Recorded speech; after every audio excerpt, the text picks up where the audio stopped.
Hello friends, কেমন আছো সবাই? আশা করি সবাই ভালো আছো। আমিও অনেক ভালো আছি।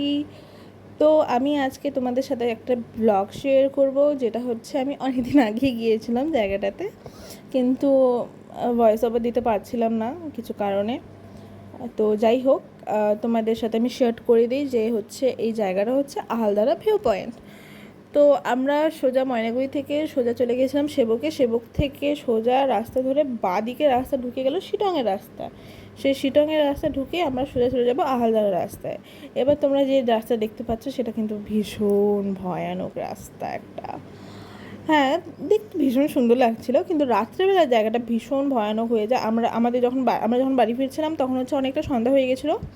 তো জায়গাটা না খুব ভয়ানক লাগছিল দেখতে। তো যাই হোক, এই যে এখানে তোমরা দেখতে পাচ্ছ এটা হচ্ছে শিটং।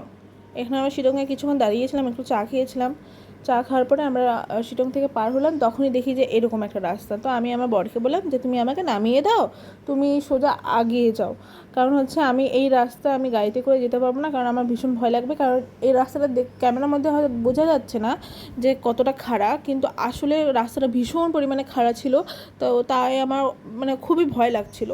কিন্তু তারপরে আমি যখন হেঁটে হেঁটে যাচ্ছিলাম তখন আমি এই ভিউটা দেখতে পারলাম, আর আমার এই ভিউটা এত পছন্দ হয়েছে, কি আর বলবো, আমার খুব ভালো লাগছে।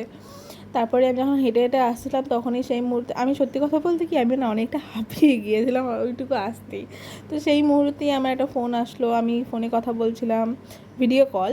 তো যিনি আমাকে ভিডিও কল করেছিলেন ওনাকে আমি ভিউ দেখাচ্ছিলাম। উনি বলতেছিল যে হ্যাঁ, কত সুন্দর একটা ভিউ, কোন জায়গায় গেছিস বল বল। তো আমি ওনাকে তখন বলিনি। তো যাই হোক, এখন বলছি, সবাইকেই বলছি যে সেটা হচ্ছে আহালদারা ভিউ পয়েন্ট। তো তোমাদেরকে জায়গাটা কেমন লাগলো আমাকে কিন্তু কমেন্ট করে জানিও। আর তোমাদের যদি কোনো রকম কোনো প্রশ্ন থাকে আমাকে অবশ্যই কমেন্ট করে বলবে, আমি কিন্তু তোমাদের প্রশ্নের উত্তর দিতে পারবো আর দিব। তো আমরা যখন যাচ্ছিলাম না তখন আমি দেখতে পারলাম যে আমাদের ওইখানে অনেক ওই রাস্তাটাতে অনেক কমলালেবুর গাছ। কিন্তু বিশ্বাস করো, ওইখানে কমলালেবুর গাছ ছিল ঠিকই, কিন্তু কমলালেবু একটাও ছিল না। আমার না ভীষণ ইচ্ছা, আমি কোনোদিনও না কমলালেবুর গাছ দেখিনি। আর বিয়ের আগে আমি ততটাও খুব একটা ঘুরতাম না, যতটা ঘুরতে পেরেছি সব বরের সাথেই ঘুরতে পেরেছি। তো যাই হোক, যখন আমি কমলালেবুর গাছগুলো দেখলাম তখন আমি ভাবছিলাম যে হ্যাঁ, কমলালেবু একটা না একটা গাছে তো কমলালেবু হবে, কিন্তু একটা গাছেও কমলালেবু ছিল না। আর আমি কমলালেবু খেতেও পারিনি। তো ও আমাকে বললো কি চলো যেখানে যাচ্ছি ওইখানে অনেক পরিমাণে কমলালেবুর গাছ আছে, ওইখান থেকে একটা কমলালেবু যদি চাই তো দিয়ে দিবে। গিয়ে দেখি ও বাবা, একটা কমলালেবুর গাছ নেই। কিন্তু না, যখন আমরা বাড়ি চলে আসছি তারপরে যখন অনেকের ফটো ভিডিও দেখতেছি যে হ্যাঁ ওরা ওইখানে গেছে, ওখানে দেখি ফটোর মধ্যে দেখতেছি যে অনেক কমলালেবুর গাছ, আর ওইখানে অনেক কমলালেবু হয়েছে।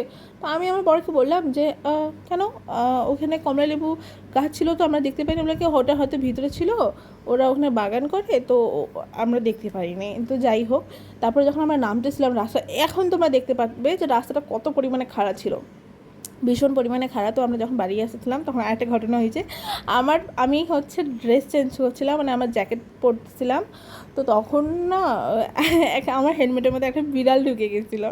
আর বিড়ালটাকে এত পরিমাণে বলছিলাম যে বের হ বের হ, ও আর কোনো মতেই বের হচ্ছিল না।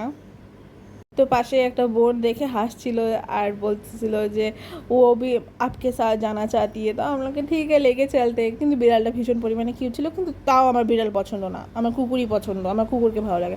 তো আমি কিছু ছবি তোমাদের সাথে শেয়ার করলাম, আর ভিডিওটা কেমন লাগলো আমাকে অবশ্যই কমেন্ট করে জানিও।